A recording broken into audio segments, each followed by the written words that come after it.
Bonjour à tous, ici Rodolphe Simoneau et bienvenue dans ce module numéro 3 sur les 7 gaspillages fondamentaux du Lean Manufacturing. Donc, dans ce cours numéro 6, on va parler du gaspillage qu'on appelle les stocks. Commençons donc par une définition de ce gaspillage fondamental de stock ou d'inventaire. Et donc on va définir ça comme étant tout ce qui est soit les matières premières, les pièces d'encours ou encore les produits finis qui ne reçoivent aucune valeur ajoutée. C'est-à-dire qu'ils sont à un endroit dans l'organisation, dans l'entreprise et sur lesquels on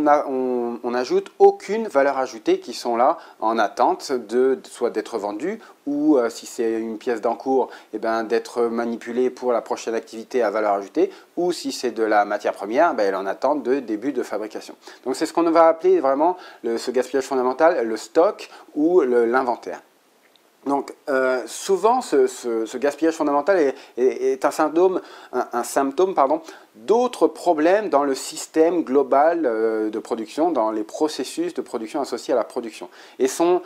bien généralement associés à des surcoûts, que ce soit du stockage, des risques d'obsolescence ou d'un allongement du temps de production, bien évidemment. Alors, des exemples dans la vie quotidienne de stock, bien évidemment, par exemple les vêtements que l'on apporte en vacances, quand on va par exemple au soleil et qu'on apporte plein de vêtements et finalement à la fin des vacances on a essentiellement mis notre maillot de bain. Donc tous les vêtements qui ont été apportés et non portés sont un stock, un inventaire qui était totalement inutile. Les journaux non vendus à la fin d'une journée pour un libraire, donc tous ces journaux du jour, donc le lendemain on sait qu'on va en avoir un autre demain, donc il va y avoir de l'obsolescence très rapide. Donc ces journaux sont un stock qui va être porté pendant toute la journée et qui finalement ne sera pas vendu. Si on revient à cette vision zéro défaut du Lean Manufacturing, dans le cadre des stocks, le but ça va être d'améliorer le système de contrôle de la production et de s'engager pour réduire les stocks de sécurité qui ne sont pas nécessaires. L'idée va donc vraiment être de réduire un certain niveau de stock et de continuer à faire fonctionner l'entreprise et de s'assurer qu'elle fonctionne correctement avec le niveau de stock diminué. Et ainsi de suite jusqu'à ce qu'on arrive à un point où l'entreprise est sur la corde raide, et donc rajouter ce qu'on appelle le stock de sécurité pour que la production soit fluide et donc s'assurer qu'on ne navigue pas sur un océan de stock et qui nous permet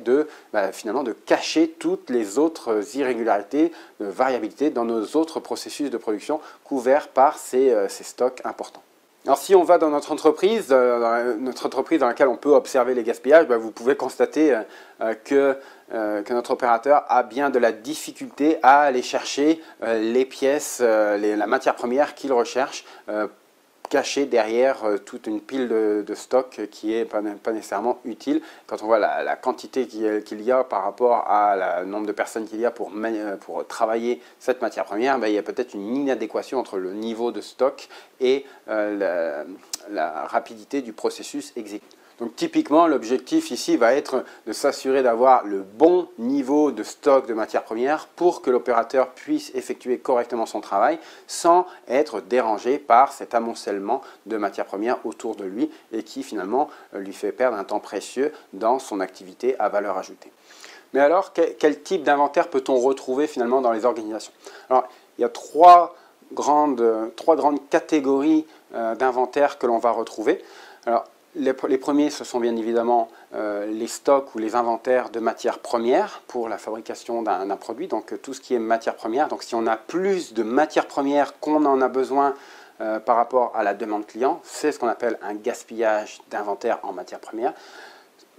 Les encours de production, donc tout ce qui est en cours de production dans l'entreprise est un